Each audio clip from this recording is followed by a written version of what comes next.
Hello folks, and welcome back to Rome Total War. I am Kotais, and this is going to be part 2 of my Barbarian invasion campaign where I'm playing as the Sassanids. And I'm excited to get back into this campaign because this campaign, it has a fresh new campaign smell. Smells kind of like a new car, and it always feels good to kind of jump back into these new campaigns. They're fun, you know, and we don't know what's going to happen. Everything is up in the air.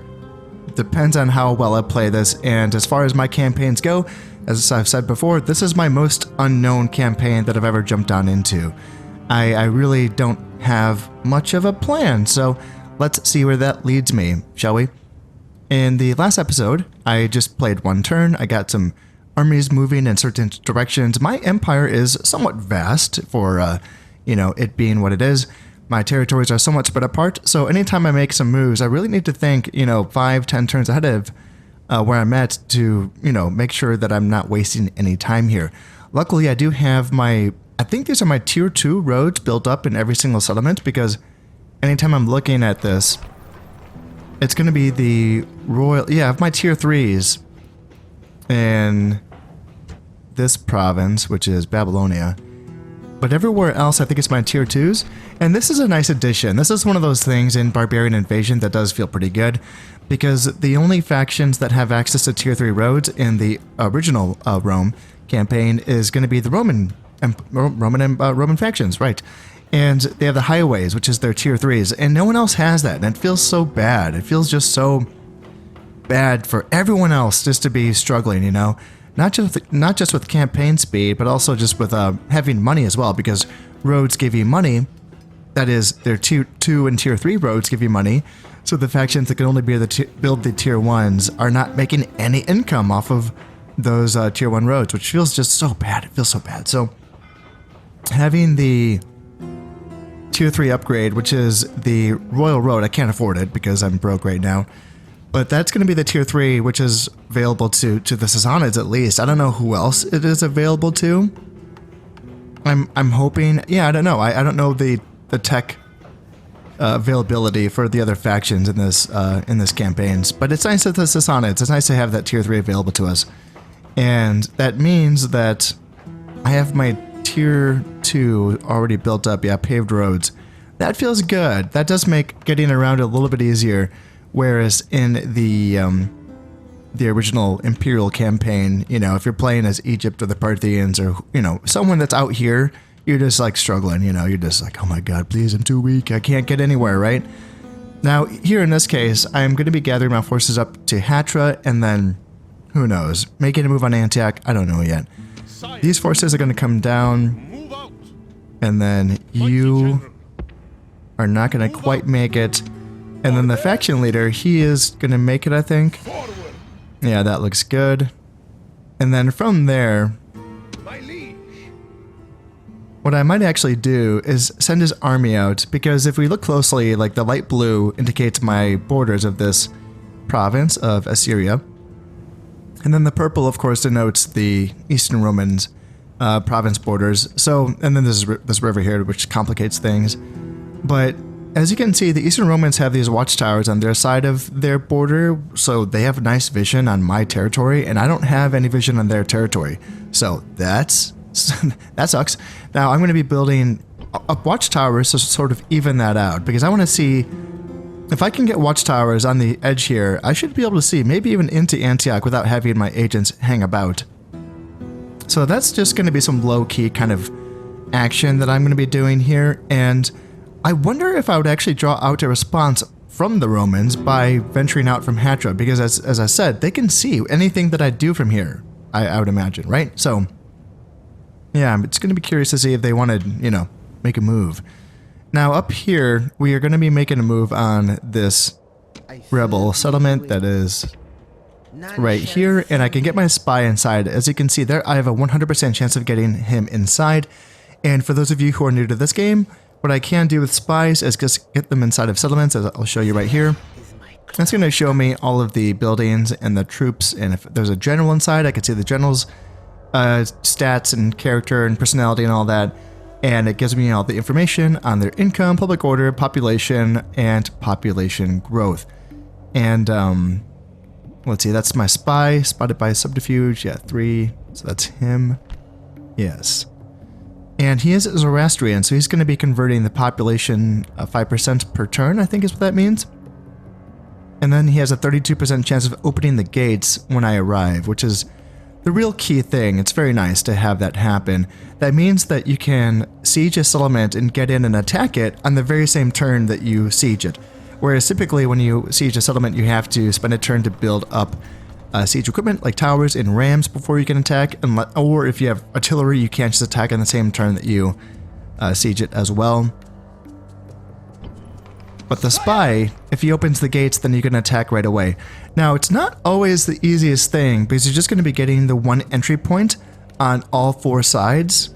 So there's some good and some bad to it. It's nice to have more than one entry on the same side because then you can kind of, support your assault. If you're just going to be funneling through a single entry and you're just held up by one unit, say with spears or something, or, phalanx unit, which I know they don't have in this campaign, but still, that can cause more casualties than you're going to want it to take. But in the early game, I think it can be quite good because, what's going to be defending a single point here? They do have one unit of runaway slave spearmen, which I can't imagine are too good. They don't sound great.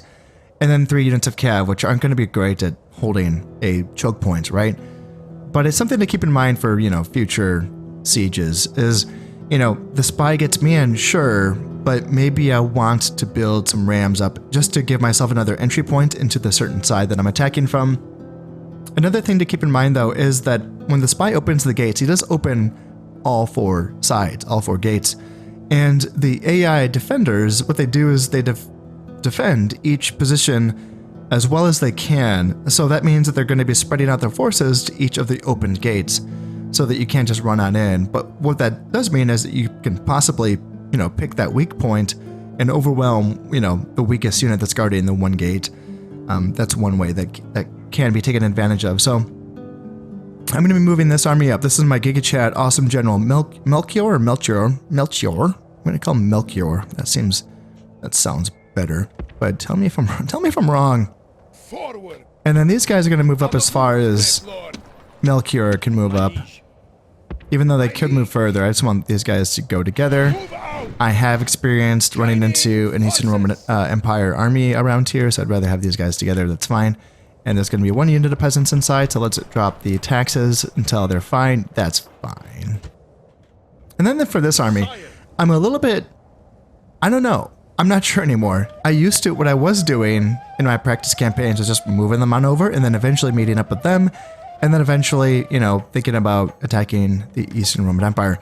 But as I mentioned before, in my last practice campaign before I started recording, I had brigands to straight up appear and then set siege to Arsacia, and no one was around to deal with that. So, what do I do then? Do I leave these guys just kind of back here, maybe? It's really hard to say. Do I just station them in Fraspa and they can kind of be here for Ctesiphon and Arsacia and Fraspa and just kind of police this area of brigands? It kind of feels like a waste of money at this point. I'm paying upkeep for these soldiers, and that's upkeep that I'd rather be spending on them to, go attack stuff.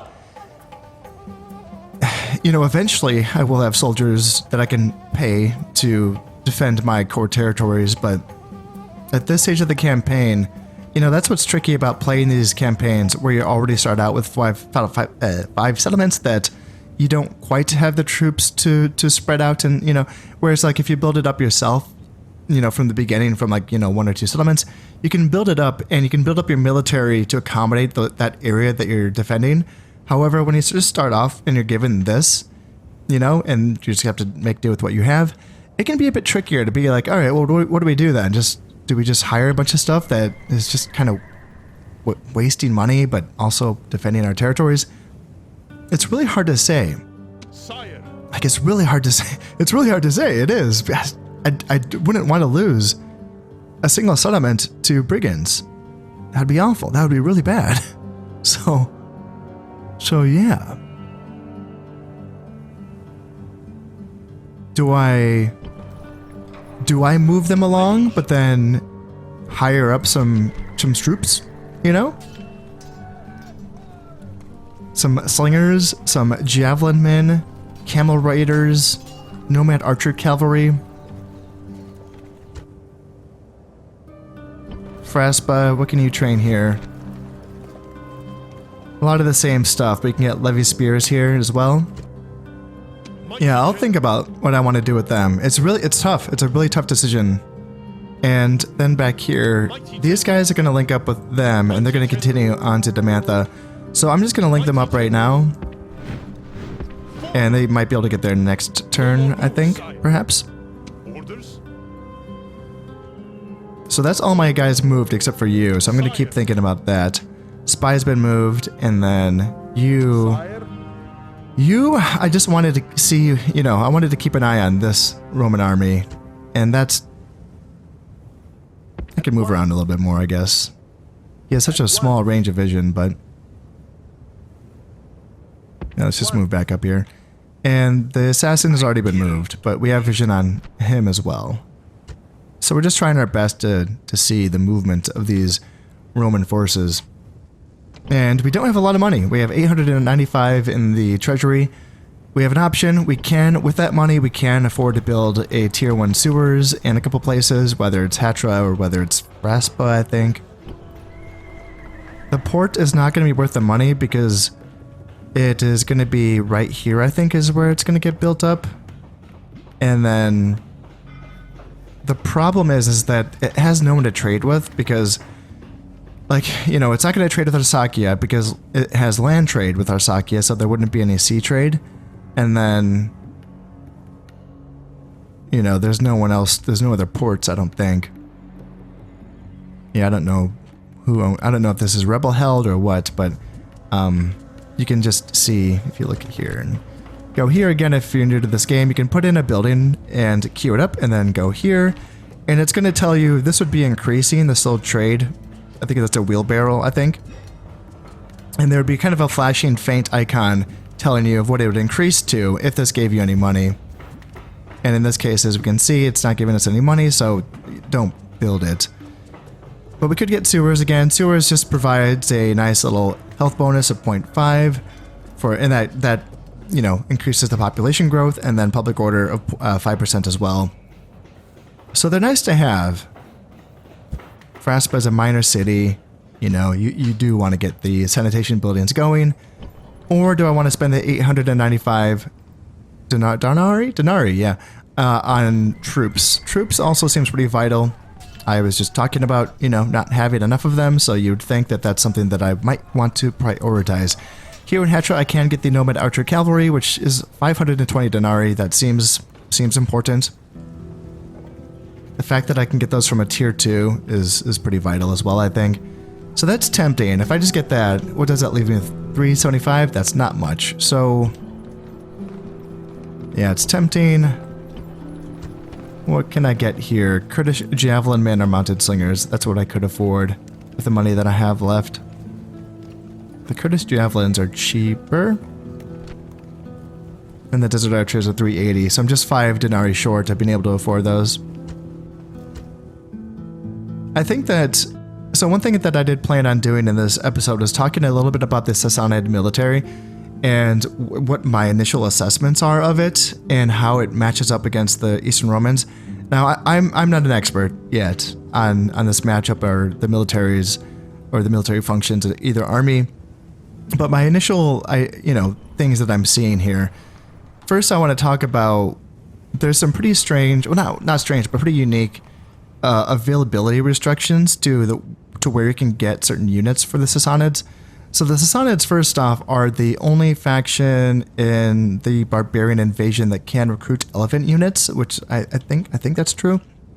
And even more restrictive than that is that I think that it's just here in Ctesiphon in Babylonia, and you can see the elephant right there, which indicates that you know there's elephants here, and that allows the training of elephant units. What else does it say? Highways? Okay. Yeah. And then camels as well. So there's camels here, which allows for the training of camel-mounted units. So those two units are region-specific, right? And I can get camel units and elephant units with the Sassanid army roster. In addition to that, there is the heavy infantry unit of the Sassanids. There's really not much for melee infantry for the Sassanids. It's the Levy Spears and the Sogdian Warriors. And the Sogdian Warriors, I think they can only be trained from the Sassanid core territories, the 5 territories that they start off with. I might be wrong about that. If I am wrong, please let me know if I'm allowed to train them from other places like Dumantha and then, what's this place, Kotais? That would be wonderful. I would love for that to be true, but I don't know if that's the case. Now, that's tough because, as you can see, these home territories are tucked away. You know, these are on the eastern edge of the map, and the Sogdian Warriors, as I mentioned, are infantry, so they're going to be moving slower than cavalry.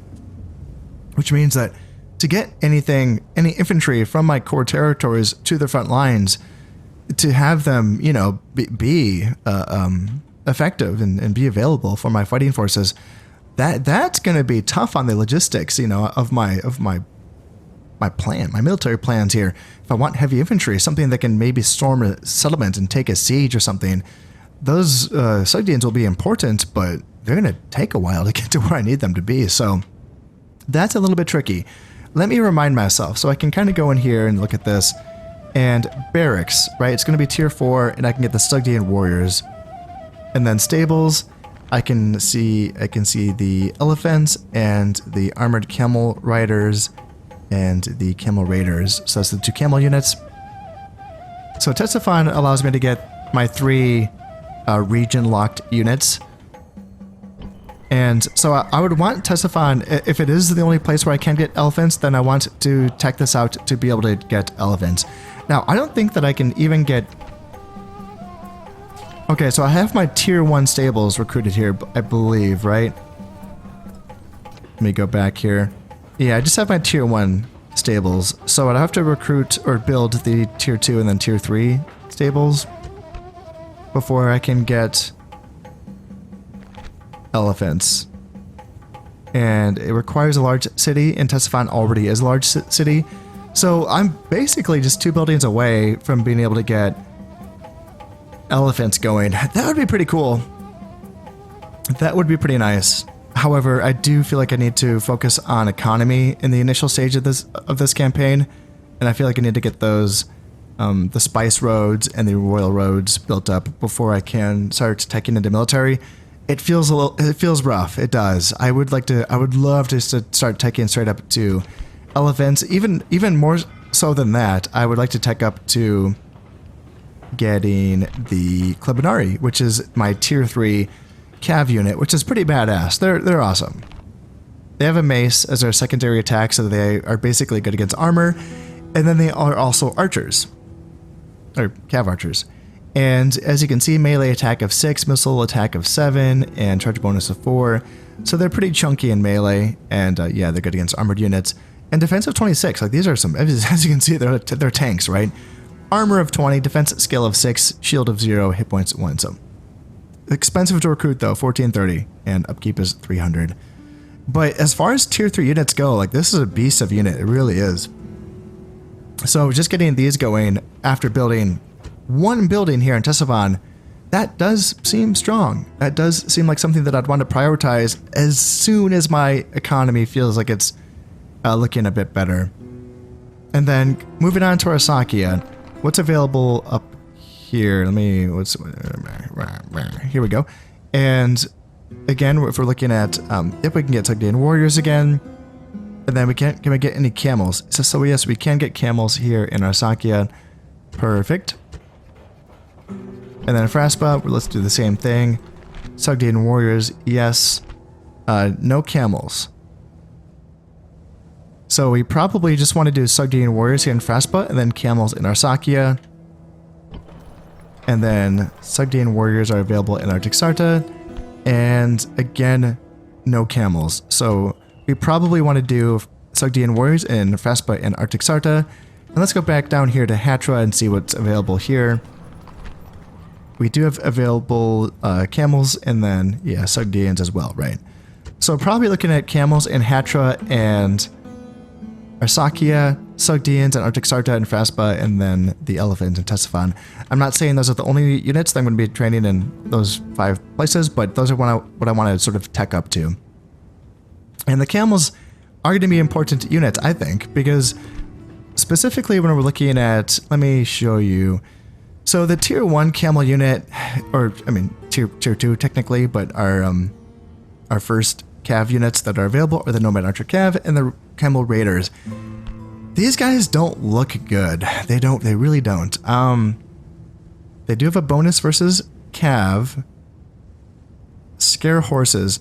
Now, I can't remember what it is. I can't remember what the exact morale debuff is when camels fight horses. It's like -4 or something. I can't remember. I think that they do have to be into combat with the cavalry unit for that debuff to kick in. I don't think you can just have the camels around the cavalry units. There are fear effects that do work like that, where you just have to be around them, like the chanting for the druids and the screeching for the screeching women in the Imperial campaign. So there are effects like that that are more area of effect based, but I think with the camels, I think you have to be into combat for that effect to take into place. So that can be a bit tricky because they're not a great unit. Total defense of 14, attack of 6, and charge bonus of 5. And in addition to their morale debuff to cav units, I believe that they also do have an attack bonus versus cav as well. But I've seen these guys get wrecked by cav. So it's something that, yeah, they have good stamina as well. So they will be losing their fatigue not as fast as other units. And again, that is important because fatigue has a really high effect on the morale and the combat capabilities of units. So the charge without orders, though, is really shitty.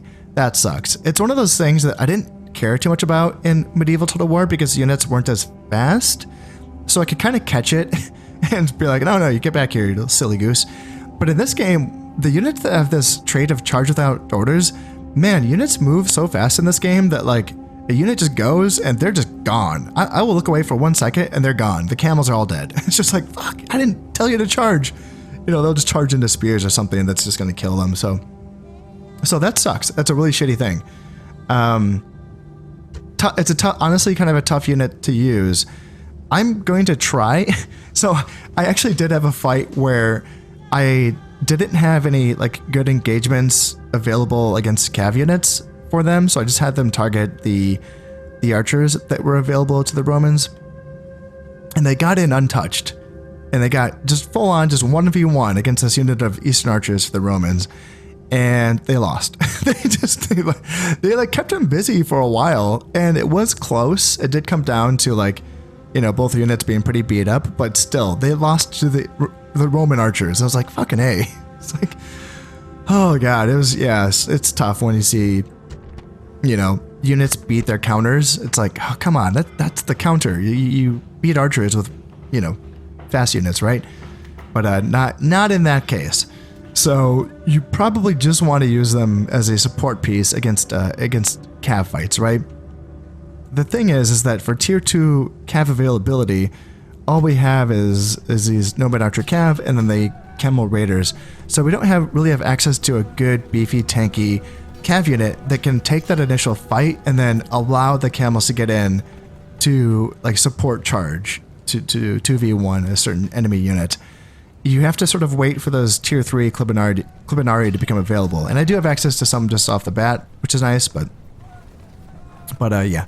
It's a little bit tricky. It is in the initial stages of the Sassanid army to sort of how do you win these cav engagements? You know, do you just rely on the couple of units of Clibinari that you have and then support with spears and cav units? That seems like the way to go. Javelins as well can support those cav engagements as well, but then your center is going to just get absolutely just chewed up by the enemy as well. So it's a really tough it's a tough situation against the Romans. It really is. Now, the Nomad Archer Cav might be the key. It might be the thing that you just have to spam in the initial stages just to kind of win your combats against the Romans. It's tough. It's not ideal, I don't think, just because the armor values for the Romans is so high. So despite the fact that these guys have a missile attack of 8, which is like okay, you know, for an archer, And you think, you know, they can whittle them down, right? Well, yeah, maybe. I don't know. The armor values are high. So it's not the most ideal thing. And it doesn't say they have very long range either. So yeah, they're going to get outranged by the Eastern Roman archers, I suppose. Yeah. Very good stamina. That's good. Fast moving, obviously.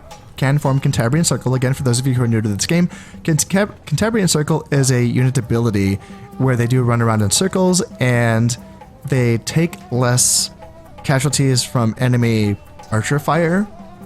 So it's kind of a way to nullify enemy ranged assets, and then they will be returning fire as they do so, which, you know, is good. It can be useful, I suppose. I haven't used it much myself. I haven't used any Horse Archer factions so far, I don't think. And it does cause them to lose stamina quicker, though. But I guess that's going to be mitigated by their very good stamina trait. And then total defense of 9. So let's see, 5 and then 4. 4 is a charge bonus. So 5 and 4, compare that to the camels of 6 and 5. So the camels have barely a better attack and charge than the horse archers. And the defense of 14 compared to defense of 9. So the camels have 5 better defense. Okay. Yeah, it's funny. I just feel like the camels get folded up when I use them, but maybe I'm not using them right. Another thing that we can take a look at is the Tier 2 ranged units that are available to the Sassanids, that being the Mounted Slingers and the Kurdish Javelin Men. Now, each of these units has had sort of a, I don't know, like a repolish in the Barbarian Invasion campaign compared to their Imperial campaign counterparts. So the Mounted Slingers in this campaign actually do have they're effective against armor, so they're going to be mitigating armor to an extent, which is quite nice, again, because of how much armor there is on the army rosters in this campaign. Having anything that's effective against armor, whether it's a mace-armed melee unit, or whether it's a crossbow, or like a proto-crossbow unit, or slingers, they're good. Also, their range is going to be a little bit higher than the range of slingers in the Imperial campaign. It's still shorter than basic archers, but still, it's a little bit more, which is, again, nice, because they are quite short-ranged in the Imperial campaign. Bonus versus elephants and chariots, that's a weird one, because in the Imperial campaign, that was available to the javelin units, which is a way of sort of distinguishing the two units. But then they gave it to the slingers in this campaign, and it's really weird, because slingers are only available to, like, the Sassanids and some, is it, I don't know, like one other faction maybe? Maybe it's just the Sassanid? I don't know. They're not common. Slingers are not common in this campaign. And they're good against elephants and chariots. Well, guess what? Those units are also not common in this campaign. Elephants, as I said, are only available to the Sassanids. And chariots, I think, are only available to the Celts, I think? You know, in England, in Britain, so probably not going to fight them ever. It's a weird trait. It's bizarre. And then good stamina, fast moving. Now, fast moving is an understatement. Slingers are the fastest infantry unit in this game. That means that they're even faster than javelin men and archers. They are on a tier of their own. And that is very nice. Using light infantry in this game to chase down a routing enemy heavy infantry is actually very effective. It's something that I really like in this game compared to Medieval and Shogun, where you actually can get a lot of effect out of using light infantry to chase down enemy routing infantry. It's kind of nice, you know. In the earlier games, it was just if you didn't have cav, you just were not going to catch anything in the route. It was just a struggle. So this is a nice trait. Good stamina is also important as well, and can hide in long grass. Yeah, that's fine. So slingers seem like they're okay, right? And then you get to the javelin men, and again, I think that there's not too many units in this campaign that have javelins. Again, I'm trying to think who else has access to them. Maybe the Berbers, I'm not quite sure. But it's kind of an outdated, I don't know, weapon, I guess, by this point in time, perhaps. I don't know. And again, you have the bonus versus elephants and chariots. Again, kind of weird. Can't hide in long grass. Fine. Can't swim. Good stamina. Is it very good stamina for the... No, it's good stamina for both. fast moving, but again, slower than the mounted slingers, which is not depicted in here. And they do not have the bonus versus armor that the slingers have. But they do have a much higher missile attack. So missile attack of 3 for the slingers, and then missile attack of 8 for the javelin men. Now, this is actually a nice little boost, because the javelin men in the Imperial campaign in this game did have a lesser missile attack than the archers, which always felt weird. It was like, come on, give the javelin men something, right? They already have lower range, so give them something, give them a little bit of a boost. And in this game, where you have a missile attack of 8, and then the archers have a missile attack of 7, hey, okay, that feels a bit better, right? It's not much more, but it's something. It gives them a nice little boost, but they are going to have a lower range than the archers, of course, and the slingers. But again, I think that they also were given a slight range boost over their Imperial campaign counterparts. A slight boost, that is. And however, it's going to be their melee stats that are going to be more pronounced in this campaign. In the Imperial campaign, slingers and javelin men, to the best of my knowledge, the only thing that really made them stand out over archers as melee fighters was the fact that they each had shields, which and it was a small shield, so it each give them a plus to their total defense. And it was something. It wasn't much, but it allowed them to, get into the flank of an enemy unit and try to cause a morale break on that unit, which isn't something that you would really want your archers to do.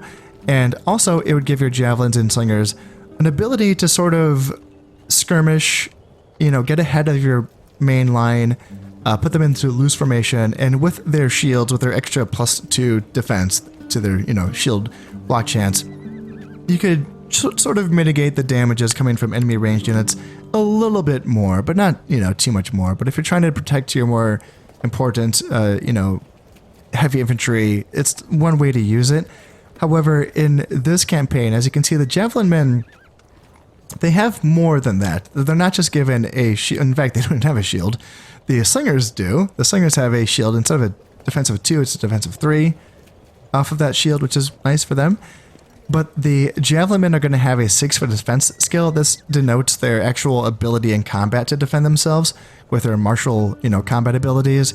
So that's going to be 2 more than the defense skill of the slingers. And then their armor is going to be 1 more than the slingers. So armor of 3, armor of 2. So in total, their defense is actually going to be the same, but the slingers are going to be better against mitigating damages coming from afar, and the javelin men are going to be better at mitigating damages coming into melee. And then we're looking at the melee attack and charge bonus. Melee attack of 5 compared to melee attack of 3, and charge bonus of 2 compared to a charge bonus of 1. So on the charge, they'll be hitting with an attack of 7, and they'll be hitting with an attack of 4. So there is some bonuses here. They can do a bit better in a melee. They can get around to the flanks and toss their javelins in and do a bit of damage with them and kind of charge in. It's hard to say. It seems like the slingers would be better against the Romans in many cases just because of their effectiveness against armor. But again, that's a missile attack of 3. So what truly is better here? I don't know. I don't really know. I guess I'll try to use both units and see how I feel about them. I've experience using slingers and javelins in my Egypt campaign and javelins in my Roman campaign. So I'm not inexperienced using these units, but I want to see which one fares better against the Eastern Romans in this campaign. And their recruitment cost for the slingers, 230 compared to 260 for the javelin men. Again, that's, 30 more for a unit that's kind of hard to see the applications. And upkeep as well is more expensive as well by 12 denarii per turn. Yeah, it's interesting. It's an interesting, combination here of what we're looking at. And then I haven't even talked about our line infantry yet. The unit that we're going to be getting access to until we have access to the Sogdian warriors, which is going to be our tier 4 unit actually, is the Levy of Spears, and it's decent defense. Defense of 16, attack of 7, charge bonus of 2, bonus fighting cavalry, I believe that gives them a +8 bonus fighting cavalry. And then fast moving, which is actually kind of nice. Yeah, that's actually kind of useful. So against Cav, they're going to be fighting with a bonus attack of 15, that's good. That's quite good. However, if we compare that, and I wanted to take a look at this, as something that I haven't looked at enough in this campaign is comparing the costs between units of different factions. So if we look at them, recruitment cost of 400 and upkeep of 216, compare them to, do we have vision on you? So this is the Limitani. This is essentially the Roman version or counterpart to the Levy Spears of the Sassanids. Now they are not fast moving, so they don't have that. But they do have a missile weapon before charging, which is pretty good. That's probably better than being fast moving, maybe. But let's see. 475 melee, recruitment cost and 175 upkeep. So they are quite a bit expensive. So they're 75 denarii more expensive on recruiting. Upkeep of 173. Let's remind myself again. Upkeep of 216. God damn. So the upkeep of Limitani is cheaper than Levy Spears. That's too bad. And again, for those of you who are new to strategy games in general, the recruitment cost is just a one-time payment that you pay up front, and the upkeep is what you pay every single turn. So the upkeep is like more important than the recruitment cost in many cases. I mean, in pretty much every case. I don't want to say the recruitment cost is negligible. It's still important to keep that in mind, but you know, having a lower upkeep is a nice thing. Yeah, I wonder why. It's such a weird... It's weird. Yeah, I wonder why. Is it because they're trying to depict the Romans having a better supply system? Like, okay, fine, I guess, but... Let's see, melee attack of 4, charge bonus of 1, 4, 1, 17, compare that to... Let's see, you don't have a bonus yet. Let's look at you. So they have higher attack, and they have higher charge, but they have less defense than the Levy Spears. Okay. Yeah, interesting. Okay. And I just realized that I actually can retrain one unit of Levy Spears and get him that extra experience because I have... So since I only have the 2 melee units that are available to the Sassanids, what my other barracks buildings do is that they add experience to the Levy Spears. So Levy Spearmen, experience +1, experience +2, experience +2 is the same, but this allows us to get Sogdian Warriors. And what does this give us? Okay, so Sogdian Warriors, experience +1, and then experience +3 for Levy Spears for the huge city royal barracks. Yeah, that looks good. That looks good. So I can choose to either retrain that unit of spears to get that unit, that experience on them, or I can spend that money on trying to get some slingers up here. I think I want to get the experience on these guys. That's kind of what I'm aiming for. So let's do that, and then... Oh, I can't train the Nomad Archer Cav if I do that. Oh, okay. Let's just get the Nomad Archer Cav then. And then let's get...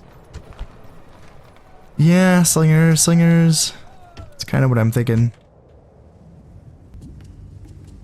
With the last bit of money that I have, I've decided that I should actually recruit another unit of peasants down here in Tisiphon so that I can start sending them down to Dumantha so that they can hold Dumantha and keep the loyalty up so that these units are not just stuck down there. I don't want to leave a unit of Klibinari and Nomad Archer Cav and Camel Raiders down here hanging out in Dumantha when they could be, you know, either rejoining my forces in Tatra or maybe even, I don't know, looking at other places to scout and look around. Who knows? So that's going to be the idea there. I think, gosh, I'm still torn on what to do with these guys. Do I leave them back here? It's such a wait. It's Klibinari. That's a good unit, you know? It's a good unit. So, I don't know. Let's just, you know, let's take them. Let's just take them to Arctic Sarta. It's one turn, you know.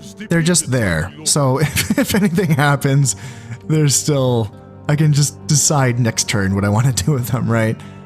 Yeah. Yeah, that's fine. All right. Let's just come down here and look at my settlements and Arsakia can get taxed a bit more. Hatra is already on very high taxes. And Arctic Sarta is already fine, so that looks good. So now everything has been moved that can be moved. Let's go ahead and end this turn. Romans are being sneaky and they're just moving off. That's fine. Looks like we got no action. Nope, nothing. No sneaky brigands hanging about. Gotta keep an eye on that. That really took me by surprise when that happened before. Alright, so these guys can start moving down, and okay, they're not, still can't get there. Alright, next turn they can attack Dumantha. And Dumantha does not even have walls. You can tell that by just looking at it on the strategy map. I really like that. I really like that you can just kind of tell these things. And how that just, you know, relates to the actual situation on the battle map. And do we know what's inside of it? Yeah, 3 units versus my 3 units. I bet mine are better. And we can start sending down these unit of peasants as well to follow up. They're going to get there in a few turns. And that is fine. So now I think that with my faction leader, we can take him. I don't know if I need the entire army to escort him, although maybe I do. But what we can start to do is start to move around and... yeah, let's just take the whole army. Who knows what the Romans are going to be doing. But what we can do is start to place watchtowers. So let's come over here. And this might be an okay place for watchtower. How much money do I have? 937. So not a lot of money. Not a lot. But now we have a sight on those Romans. We see where they went. And yeah, we can... we also have sight on Antioch as well, which is nice. Yeah, 2 units inside. Very, very tempting. So it's so tempting. I kill to please you. Oh, I bet you do. I bet you do kill to please. How many you have a lot of experience. It's tempting to use him against army captains to continue to get his experience up. It's tempting, but I'll tell you what, anytime you can do that, even if the chances of success are high, you also might still fail. And I think I'd just rather have him be around. Moving to position. Just to, you know, for now he's just, you know, keeping eyes on Tarsus, for instance, and keeping eyes on his army. So I would rather have that vision more than anything, because the cost of training an assassin, what's that going to be? Like 500? Where can I even train one? Tesafon? Yeah, 500 denarii. It's just, that's, I don't want to have to replace him. That's a lot of money. Mighty general.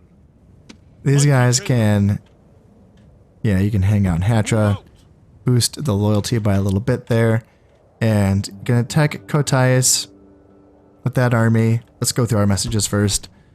937, woof, that is rough, but we'll be getting more money soon. All right, Sewers here in Tesafon, that feels good, and then got some units recruited.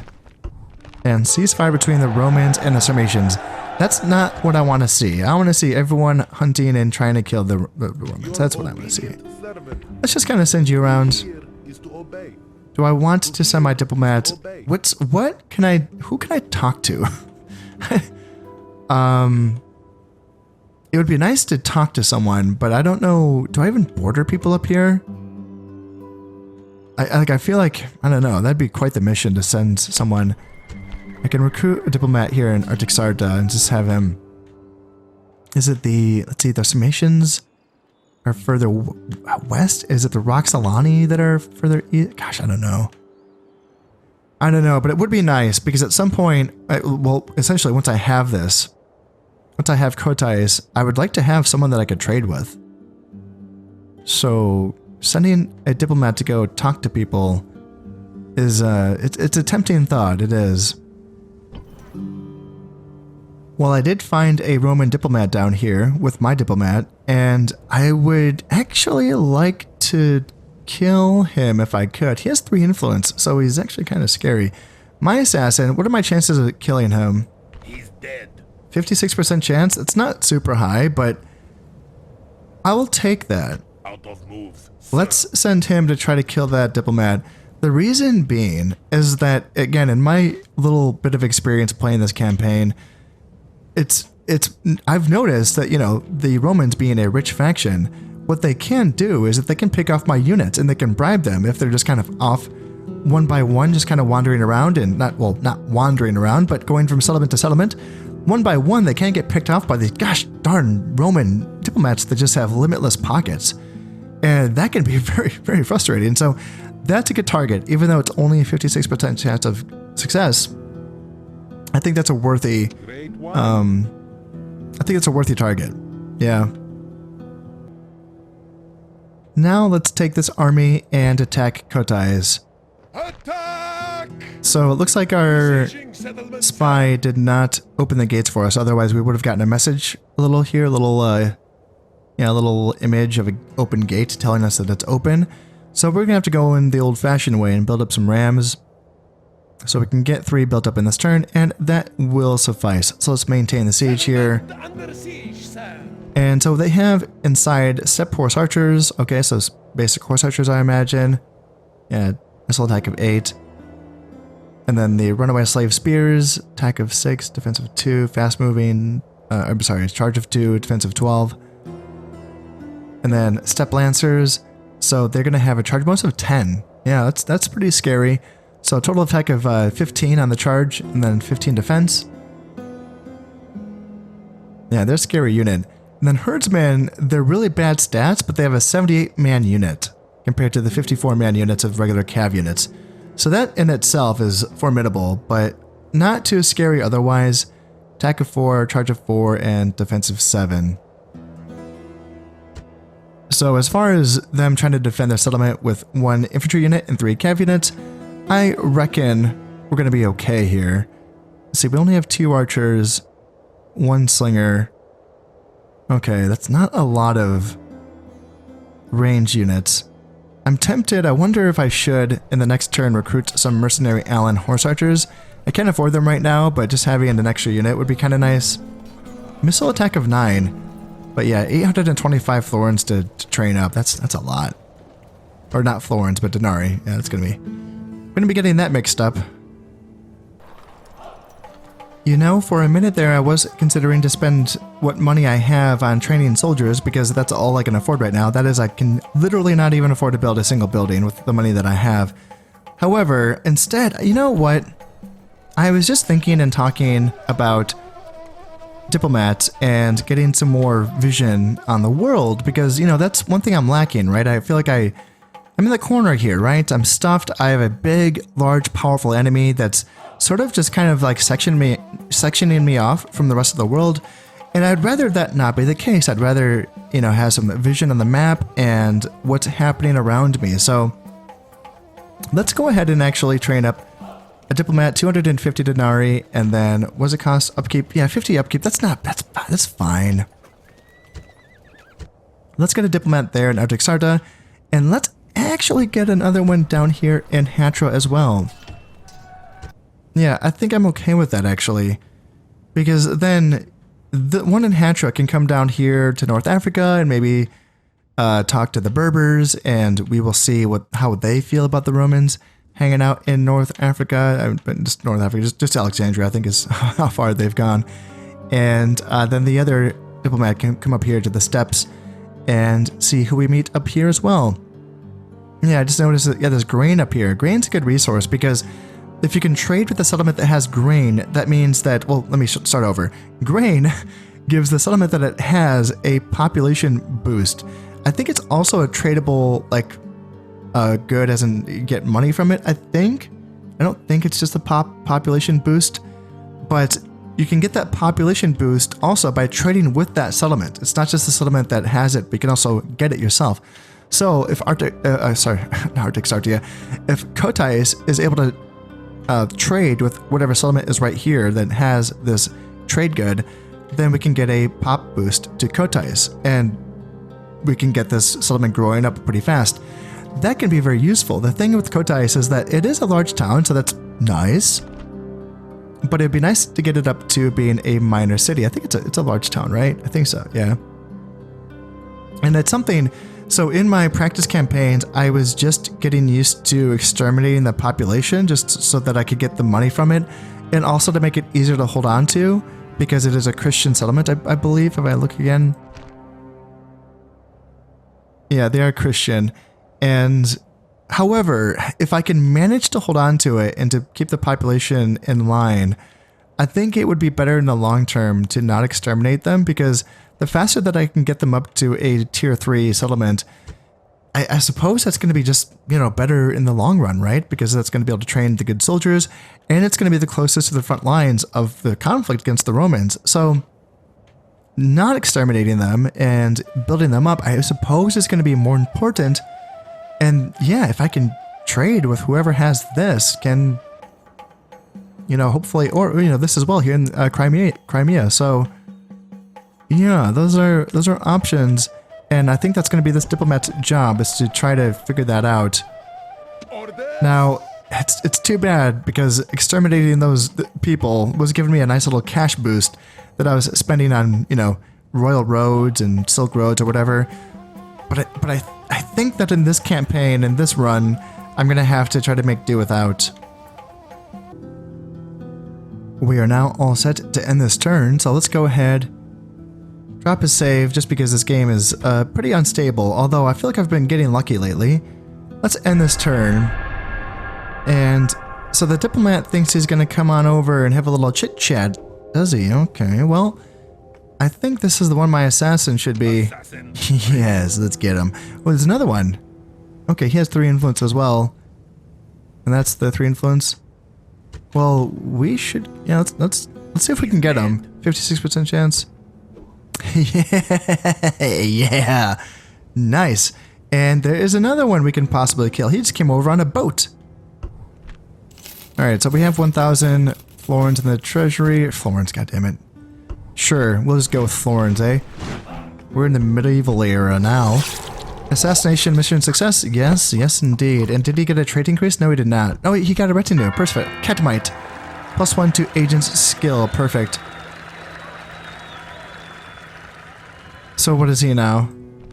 He has 1, 2, 3, 4, 5, 6, 7 eyeballs worth. So what's there gonna... Can you get him? 64% chance? Get him. Your obedient servant. Yeah, go get him. And then... You are... What in the gosh darn are you doing? Mighty general. God damn it. 1, 2, 3, 4 unit brigand army disappeared on the side of the bridge, and I got nothing. I got some peasants here. I have this army that is going to be taking Dumantha in this turn. Should I send them right back to kill those brigands? I don't think that would count as a river battle. He is just off of the bridge, so I don't think that would count. And we know that he has a unit of Nomad Archer Cav, but we don't know what else he has. Oh dear, oh dear, oh dear, oh dear. I'm tempted to send them back, I really am. Because I saw what they did to me in that practice run where they sieged my settlement, you know? And in this case, the settlement that they would be sieging is my freaking capital, you know? So I don't want that. Sure, I could recruit something here this turn to assist in that fight, but do I just train stuff for a few turns and then go fight them? Sire.